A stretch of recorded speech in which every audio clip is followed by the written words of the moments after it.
আমার প্রিয় ভাইরা, এই কোরআন নাজিল হয়েছে রমাদান আল মুবারক, এই বরকতময় মাসে। তাই আমাদের উচিত আসন্ন যে রমাদান আল মুবারক, এই রমাদানে কোরআনের সাথে নিজেদের সম্পর্ককে বাড়ানো।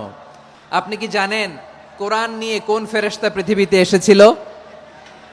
জানেন ফেরেশতার নাম কি বলেন তো? জিবরিল আলাইহিস সালাম। সাইয়েদনা জিবরিল কোরআন নিয়ে এসেছেন, ফলে উনি হয়েছেন শ্রেষ্ঠ ফেরেশতা। বিশ্ব নবীর উপর কোরআন নাজিল হয়েছে, তাই তিনি হয়েছেন শ্রেষ্ঠ নবী। রমাদানে কোরআন নাজিল হয়েছে, তাই রমাদান হয়েছে শ্রেষ্ঠ মাস। কদরের রাতে কোরআন নাজিল হয়েছে, তাই কদর হয়েছে শ্রেষ্ঠ রাত।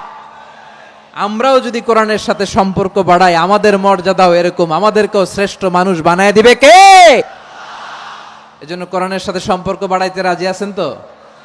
যারাই কোরআনের সাথে সম্পর্ক বাড়ায়, এদের মর্যাদা বাড়ায় দেয় কে?